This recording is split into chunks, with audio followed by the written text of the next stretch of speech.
श्री नृसिंह सरस्वती चरित्र अध्याय 5 श्रीगुरूंची मातृभेट। दक्षिणेकडील तीर्थक्षेत्रांचे दर्शन घेत घेत श्रीगुरू कारंजा गावाजवळ आले। कर्मभूमीप्रमाणे जन्मभूमीचाही आपल्याला ओढा असतो। तो बुधवार होता। श्रीगुरूंनी गावात प्रवेश करण्यापूर्वी काही अंतरावर त्या रात्री मुक्काम केला, कारण अपरात्री घरी जाऊन घरच्या सर्वांची झोपमोड नको या हेतूने त्यांनी शिष्यांना दुसऱ्या दिवशी पहाटेस निघून 7 मैलांवर असलेल्या कारंजा गावातील धर्मशाळेत अथवा देवळात थांबण्यास सांगितले। शनिवारी दुपारी मी तुम्हाला तिथे भेटतो हे सांगण्यासही ते विसरले नाही। दुसऱ्या दिवशी स्नानसंध्या व ईशा आराधनेत वेळ घातल्यावर सकाळी सुप्रभातीत सूर्योदयापूर्वी ते घराकडे निघाले। वेशीवर येताच ते क्षणभर थांबले। त्यांना त्यांचे बालपण, मौंजी बंधन, गृहत्याग अशा अनेक गोष्टींचे स्मरण झाले। त्या स्मृती त्यांच्या मनाला थंड वाळ्याच्या झुळकेप्रमाणे स्पर्शन गेल्या। त्यांनी निर्णय घेतला, कोणत्याही परिस्थितीत स्वीकारलेल्या संन्यास धर्मानुसार कारंजा 3 दिवसांहून अधिक वास्तव्य न करता शक्यतो शनिवारीच परत फिरून पुढील मार्गास लागावयाचे असे ठरवीत त्यांनी गावात केव्हा पदार्पण केले ते त्यांनाच समजले नाही। गावातील प्रत्येक घरासमोर सडा संमार्जन होऊन रांगोळ्याही काढलेल्या होत्या। या संन्याशाने ग्रामस्थांची दृष्टी साहजिकच आकर्षून घेतली। श्रीगुरूंच्या एका हातात मुद्रयुक्त दंड तर दुसऱ्या हातात कमंडलू होता। काखेला झोळी होती। आता ते पूर्वीसारखे बालक न राहिल्यामुळे गावातील लोक त्यांना ओळखणे शक्य नव्हते। त्यांची उंचीही आता डोळ्यांभरणारी होती, तर उंचीला शोभेल अशी प्रमाणबद्ध शरीरयष्टी होती। त्यांचा चेहरा इतका तेजस्पुंज होता की सुप्रभाती क्षितिजावर उगवणाऱ्या सूर्याचेही तेज कमी पडेल। कारंजा गावातील लोक हे कोण नवीन संत गावात आले आहेत म्हणून त्यांच्याकडे पाहत होते। श्रीगुरूंची दृष्टी आजूबाजूला न पडता समोर, परंतु किंचित खाली ठेवून ते घराकडे मार्गक्रमित जात होते। सर्व ग्रामस्थ आपापसात हे कोण असावेत अशी चर्चा करीत होते। 30 वर्षांपूर्वी तपश्चर्येसाठी घर सोडून बद्रीवनात गेलेला 8 वर्षांचा नरहरी आता परमेश्वर स्वरूपी यतिवर्यांच्या रूपात आपले पूज्य मातापिता अंबा माधव यांच्या घरात प्रवेश करीत होता।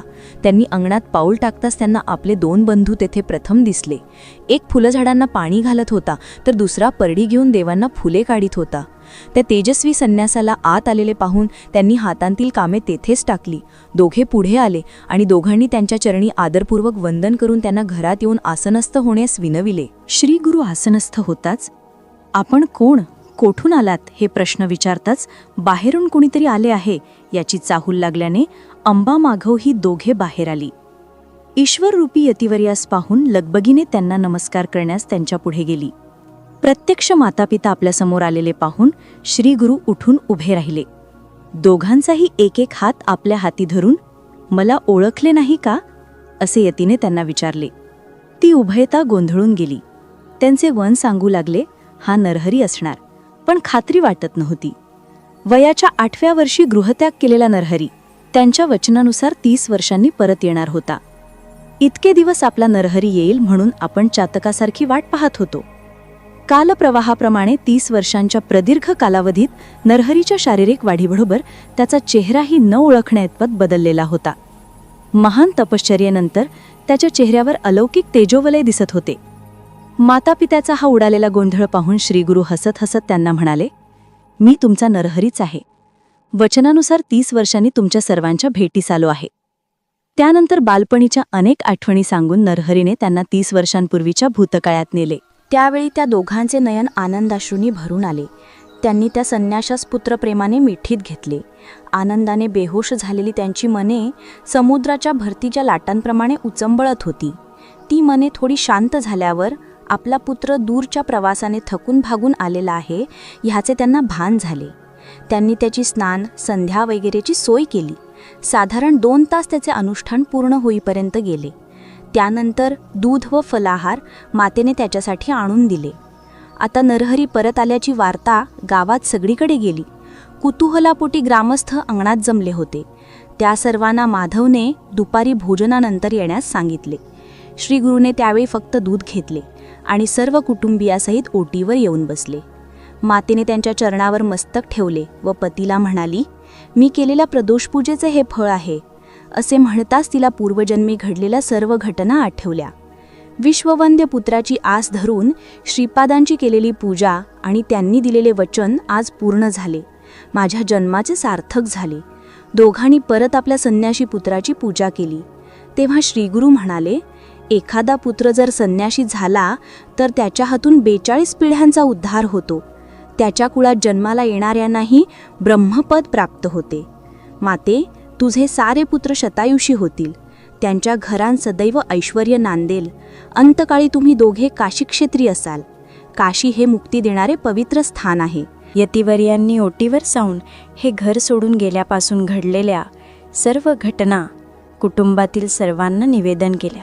तीर्थक्षेत्री केलेले वास्तव्य, भेटलेले तपस्वी साधू संत, देवस्थानांना दिलेल्या भेटी आणि काशीक्षेत्री गुरु कृष्ण सरस्वती यांच्याकडून घेतलेली संन्यास दीक्षा, तसेच त्यावेळी नरहरीचा तो नृसिंह सरस्वती कसा झाला इत्यादी वृत्तांत त्यांनी सर्वांना निवेदन केला.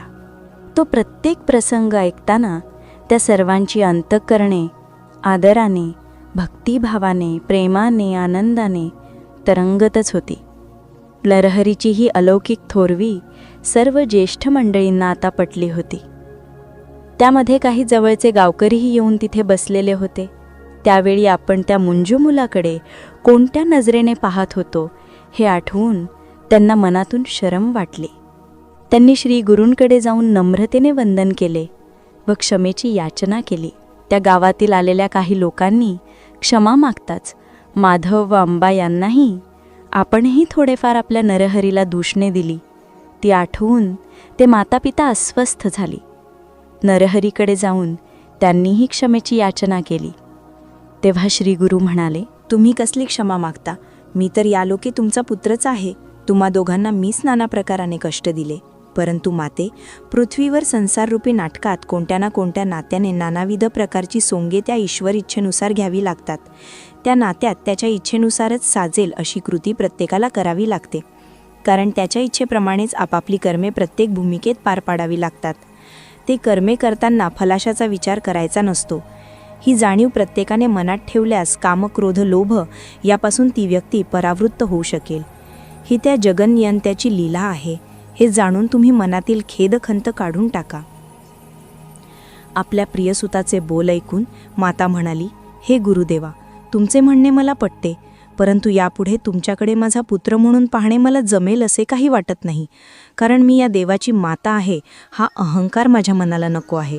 शिवाय पुत्र म्हटल्यावर थोडाफार अधिकार गाजवण्याची इच्छाही कधी होणार असेल तर त्यापेक्षा तुम्हाला देव मानून त्याची भक्ती करण्यात मला जास्त सुख, आनंद प्राप्त होईल. आता जाण्यापूर्वी आमची पूजा स्वीकारून आम्हाला धन्य करावे. माते, परवा शनिवारी मी सकाळीच हा गाव सोडून पुढील प्रवासास निघणार आहे. उद्या ग्रामस्थ येतील. सर्व दिवस त्यांच्या भेटीत जाईल.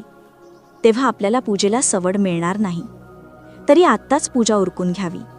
आज गुरुवार हा शुभ दिवस आहे. आपला पुत्र परवाच गाव सोडून जाणार म्हणून माता पिता व इतर मंडळींना सर्वांनाच धक्का बसला. माता म्हणाली, प्रभू, अजून काही दिवस तरी राहावे. आम्हा सर्वांना तुमचा सहवास अत्यंत प्रिय आहे. त्यावेळी, हे माते, मी या भूमीवरती का जन्म घेतला आहे याचे विस्मरण झाले आहे का? एके ठिकाणी संन्याशी 3 दिवसांपेक्षा जास्त राहत नाही, हे तुला माहीत आहे ना? असे म्हणून श्रीगुरूंनी मातेच्या डोक्यावर हात ठेवला. त्याच क्षणी तिला आपल्या पूर्वजन्माची स्मृती झाली. तिने श्रीपाद तिच्या नेत्रासमोर दिसले. तो सर्व इतिहास आपला पती माधव याला सांगितला. त्यानंतर दोघांनी श्रीगुरूंची पूजा केली. हे पूजेचे परमभाग्य आपल्याला लाभत आहे म्हणून भक्तिभावनेने व आनंदाने त्यांची मने भरून आली.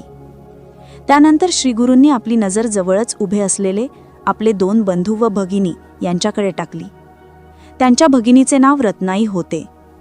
ती गुरूंच्या पाया पडली. तेव्हा गुरु म्हणाले, तुझ्या चेहऱ्यावरून तुला काही विचारायचे आहे का? तेव्हा ती म्हणाली, हे प्रभू, तुम्हीच माझे तारणहार आहात. या संसार मायेत मी इतकी गुरफटून गेले आहे की या संसाराच्या तापातून सुटून मी केव्हा पैलतीर गाठीन असे मला झाले आहे. तिचे हे बोल ऐकून श्री गुरुदेव म्हणाले, पतिसेवा करणे हे प्रत्येक स्त्रीचे आद्य कर्तव्य आहे. आपल्या पतीला देवस्वरूप मानून त्याची मनोभावे सेवा करते ती हा संसाररूपी भवसागर पार करून पैल तीराला पोहोचते. गुरुदेव पुढे म्हणाले, रत्नाई, तुझा उद्धार होणार आहे, तू काळजी करू नकोस. तेव्हा रत्नाई म्हणाली, तुम्ही भूतभविष्य सर्व काही जाणता, तेव्हा माझ्या प्रारब्धात काय लिहून ठेवले आहे ते मला सांगावे. गुरुदेवाने सांगितले, पूर्वजन्मी केलेल्या पापांचे फळ तुला या जन्मी भोगावे लागेल. पूर्वजन्मी तू गाईला लाथेने मारत होतीस, त्यामुळे काही वर्षांनी तुझ्या सर्वांगावर कोड उठेल. तसेच शेजारी राहणाऱ्या स्त्री पुरुषां भांडणे लावून दिलीस, त्यामुळे ह्या जन्मी तुम्हा पती पत्नीत कलह होऊन तुझा पती तुझा त्याग करील, तो संन्याशी होऊन निघून जाईल. या गुरुदेवांच्या भविष्यानुसार ती अतिशय दुःखी झाली. तिने त्यांच्या चरणावर मस्तक ठेवून तिचा उद्धार करण्यास त्यांना ती विणवू लागली. श्री गुरुने तिला जवळ घेऊन शांत केले व म्हणाले, तू चिंता करू नकोस. आत्ता जो सुखाचा काळ आहे तर दुःखी होऊन घालवू नकोस, आनंदाने राहा. सर्व पापे भोगल्याशिवाय संपत नाहीत, ती भोगणे प्राप्तच असते. तुझा पती तुझा त्याग करून संन्यास घेपर्यंत तरी तुझ्या शरीरावर कोडाचा प्रादुर्भाव होणार नाही. त्यानंतर तुला जरी कुष्ठरोग झाला तरी तू पूर्ववत होशील आणि तुला शेवटी गती मिळेल. तू जेव्हा कोड धारण करशील तेव्हा तुझी माझी भेट होईल. तेव्हा पूर्ववत होण्यासाठी मी तुला भीमातीरी जे पापाचे नाश करणारे एक तीर्थक्षेत्र आहे तेथे स्नान करण्यास सांगेन. ते गाणगावपूर येथे भीमा अमरजा या संगमावर आहे. त्या तीर्थात स्नान केल्यावर तुझी सर्व पापे तेथे नष्ट होऊन तू पूर्ववत होशील. हे जरी काही समयाने घडणार असले तरी या क्षणापासून तू अखंड नामस्मरण करीत राहावे, म्हणजे दुःख भोगताना दुसरे अविचारी कृत्य तुझ्याकडून घडणार नाही. त्यानंतर भोजनाची वेळ झाली. सारी मंडळी उठली. श्रीगुरूंना अत्यादराने भिक्षा देण्यात आली. त्यानंतर भोजन झाले. श्रीगुरूंनी थोडी विश्रांती घेतली. दुसऱ्या दिवशी ग्रामस्थ भेटीस आले. एखाद्या पुण्यक्षेत्राचा महत्त्व त्या माधवच्या घराला प्राप्त झाले होते. अनेकांना गुरूंची पूजा करण्याचे भाग्य लाभले. प्रत्येकाने भिक्षेस त्यांच्याकडे येण्याचे आमंत्रण गुरूंना दिले. सर्वांकडे जाणे शक्य नव्हते, परंतु गुरूंनी सर्वांचा मान राखला व अनेक रूपे घेऊन ते प्रत्येकाकडे गेले. सर्वांना त्यांच्याकडून भिक्षा घेऊन त्यांनी धन्य केले. सर्वांनी आश्चर्य अनुभवले. न भूतो न भविष्यती असा अलौकिक चमत्कार त्या कारंजा गावात घडला. शनिवारी सर्वांचा निरोप घेऊन पहाटेच गुरूंनी घरातून पाऊल बाहेर टाकले. सर्वांची अंतकरणे निरोप देताना अत्यंत दुःखी होती, परंतु कुणीच त्यांना ते जाणवून दिले नाही. सर्व ग्रामस्थ श्रीगुरू सकाळी जाणार म्हणून लवकर उठून सडासंमार्जन करून दारात उभे होते. सर्वजण त्यांचा जय जयकार करीत होते. कारंजा सीमा ओलांडून श्रीगुरू गावाबाहेरील धर्मशाळेतून शिष्यांसह पुढील प्रवासास निघाले.